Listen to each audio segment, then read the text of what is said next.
Hoy hablaremos acerca de los procesos de transferencia de calor.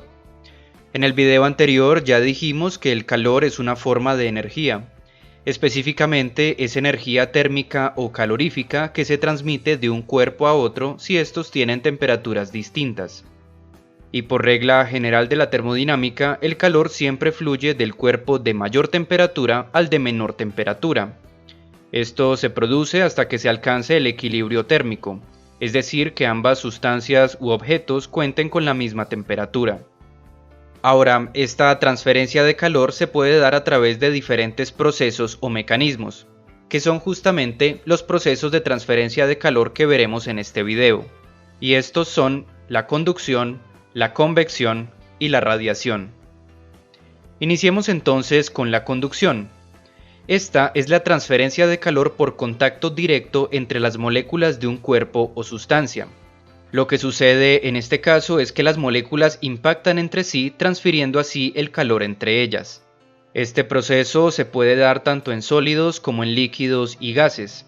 Y aunque en estos dos ejemplos podemos ver cómo se conduce el calor dentro de una misma sustancia o cuerpo, también hay que decir que si tenemos dos cuerpos individuales a diferentes temperaturas que están en contacto, también se va a producir la conducción de calor del de mayor temperatura hacia el de menor temperatura.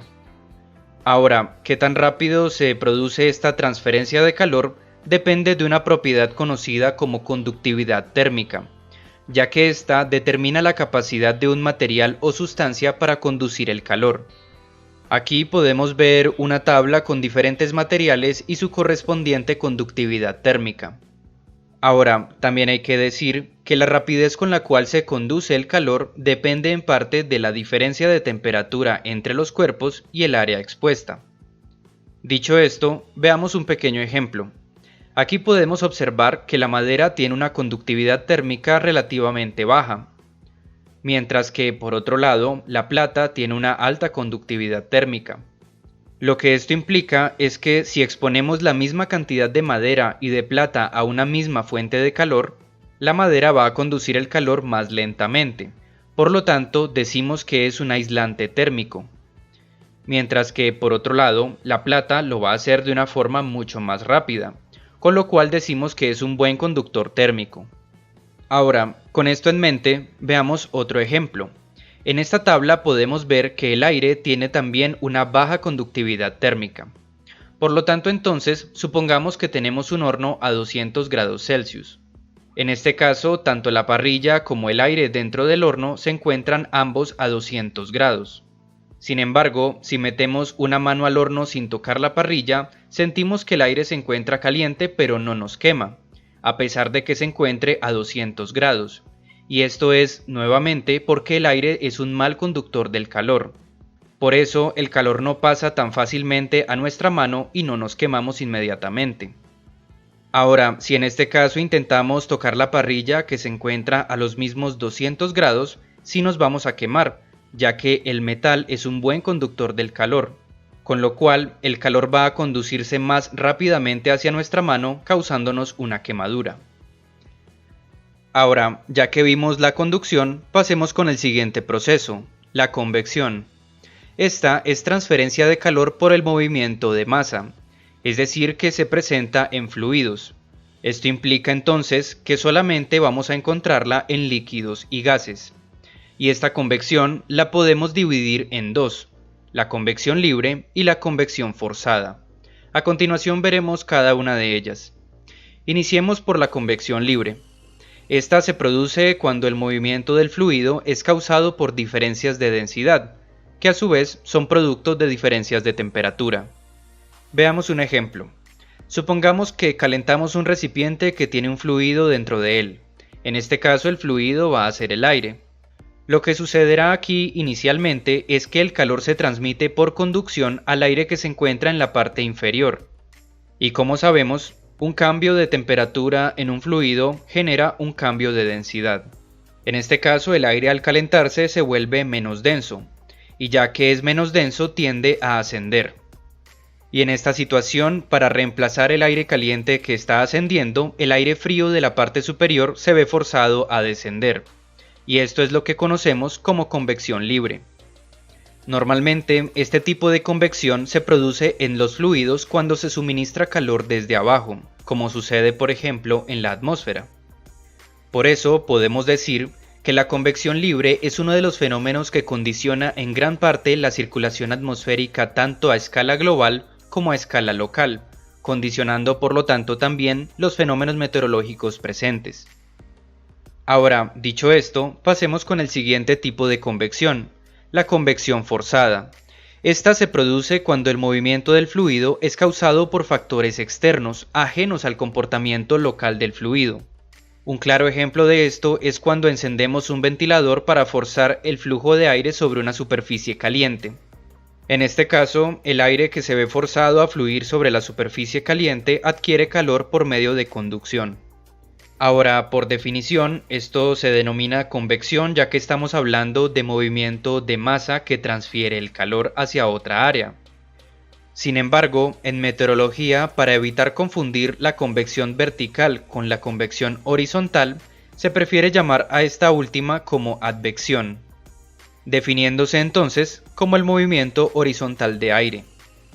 Por lo tanto, podríamos decir que en meteorología, la advección es el movimiento horizontal de aire, también denominado como viento. Por otro lado, la convección es el movimiento ascendente de aire. Y es que aquí hay otra particularidad, ya que para diferenciar los movimientos verticales del aire, en ocasiones se le conoce como subsidencia al movimiento descendente de aire. Con lo cual, en resumen, podemos decir que aunque todo movimiento del aire es convección, este normalmente se le nombra de diferentes formas dependiendo de sus características, al menos en meteorología. Dicho esto, pasemos con el último mecanismo o proceso de transferencia de calor, la radiación. Este es calor que se transmite por medio de ondas electromagnéticas. Algunas características de este tipo de ondas es que no requieren un medio para propagarse, es decir, que incluso pueden desplazarse en el vacío, y también que viajan a la velocidad de la luz, ya que únicamente transportan energía y no materia. También hay que decir que, aunque no lo parezca, todos los cuerpos emiten radiación independientemente de su temperatura, lo cual significa que incluso nosotros, los seres humanos, emitimos radiación electromagnética. Ahora, la energía que transportan estas ondas se libera cuando un cuerpo las absorbe. Veamos el siguiente ejemplo. Aquí tenemos una fogata y a una persona. De acuerdo con lo que veníamos diciendo, tanto la fogata como la persona emiten radiación. La diferencia es que la fogata, al estar mucho más caliente, emite una mayor cantidad de radiación. Y lo que sucede en este caso es que si un cuerpo absorbe más radiación de la que emite, su temperatura aumentará. En este caso, la persona está recibiendo una mayor cantidad de radiación que la que está emitiendo, con lo cual su temperatura aumentará. Y por eso es que la fogata calienta a la persona. Ahora, con esto ya tenemos las bases para entender un poco mejor la radiación y cómo funciona. Y es que entre mayor sea la temperatura del cuerpo emisor, mayor será la cantidad de radiación que emitirá, ya que se ha demostrado que la cantidad de radiación emitida es proporcional a la temperatura elevada a la cuarta potencia. Lo que esto significa es que un pequeño aumento en la temperatura de un cuerpo supone un aumento significativo en la cantidad de radiación que ese cuerpo emite. Por ejemplo, un yunque que se encuentre a una temperatura ambiente de 20 grados emitirá una cierta cantidad de radiación. Sin embargo, si le aportamos calor y aumentamos su temperatura, por ejemplo, a los 100 grados centígrados, la cantidad de radiación que emita va a ser mayor. Y de la misma forma, si la temperatura continúa aumentando, por ejemplo a los 300 grados, pues el yunque emitirá una mayor cantidad de radiación. Ahora, hay que decir que no toda la radiación es del mismo tipo, ya que existe una característica conocida como la longitud de onda. Esta es la distancia entre crestas de una onda electromagnética. Y como podemos deducir, está directamente relacionada a la frecuencia de la onda. De tal forma que si tenemos una longitud de onda más corta, tendremos una mayor frecuencia, mientras que si tenemos una longitud de onda más larga, tendremos una menor frecuencia. Ahora, todo esto es importante ya que la longitud de onda también está relacionada a la temperatura del objeto que la emite. En otras palabras, la longitud de onda de la radiación que emite un objeto depende de su temperatura. En este caso, entre mayor sea la temperatura del cuerpo, más corta será la longitud de onda de la radiación que emite, siendo esta determinada por esta fórmula. De acuerdo con esto entonces, si comparamos el Sol que tiene una temperatura promedio de unos 6000 grados Kelvin con la Tierra que tiene una temperatura promedio de 288 grados Kelvin, vamos a ver que el Sol emite una radiación con una longitud de onda más corta que la que emite la Tierra, justamente porque se encuentra más caliente. Ahora, también hay que decir que la cantidad de energía transportada depende también de la longitud de onda, ya que entre menor sea la longitud de onda, mayor será la energía que transporta, y viceversa. De acuerdo con esto entonces, el Sol emite una radiación más energética que la que emite la Tierra, nuevamente debido a que tiene una longitud de onda más corta. Con esto entonces podemos evidenciar que existen diferentes tipos de radiación, las cuales las podemos analizar más fácilmente observando el espectro electromagnético. Y es que justamente, dependiendo de su longitud de onda, estas se pueden clasificar en diferentes grupos. Veamos entonces cuáles son estos. En este ejemplo podemos observar en la parte de la izquierda las ondas más largas, mientras que en la zona de la derecha tenemos las ondas más cortas. Lo cual implica entonces que en la parte izquierda encontramos las ondas menos energéticas, mientras que a la derecha tenemos las ondas que cuentan con una mayor energía. De acuerdo a esto, el primer tipo de onda que encontramos son las ondas de radio, que son utilizadas en los radios AM o FM, en la televisión o en los teléfonos móviles. Después de estas, si paulatinamente empezamos a reducir cada vez más la longitud de onda, encontramos las microondas, el espectro infrarrojo, la luz visible, el espectro ultravioleta, los rayos X y los rayos gamma. Ahora, en el lenguaje común solemos asociar el término radiación con algo malo, algo que es perjudicial para la salud. Sin embargo, este término tiene diferentes matices, ya que existen tipos de ondas que sí son peligrosas para la salud y otras que no lo son. Para poder entender esto, tenemos que diferenciar la radiación ionizante de la radiación no ionizante. La radiación no ionizante es aquella que no tiene suficiente energía como para causarnos un daño en nuestro cuerpo.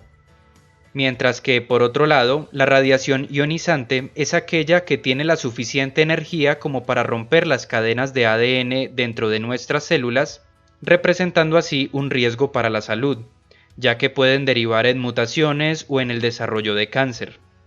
En el espectro electromagnético, como podemos ver en este ejemplo, empezamos a ver la radiación ionizante a partir del ultravioleta en adelante, con lo cual esos son los únicos tipos de radiación que pueden hacernos daño.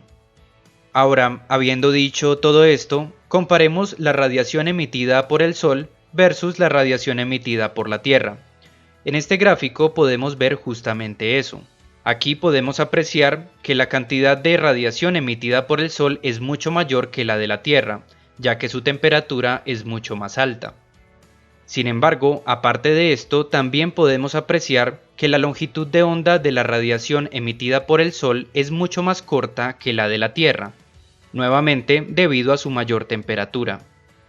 Con esto entonces, podemos decir en términos generales que aunque el Sol emite radiación en diferentes longitudes de onda, la mayor parte de esta se emite en forma de radiación de onda corta.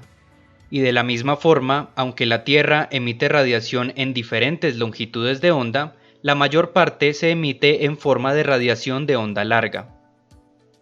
Ahora, hay que aclarar que cuando un cuerpo recibe radiación, normalmente no la absorbe por completo, ya que realmente un cuerpo puede comportarse de tres formas distintas ante la radiación.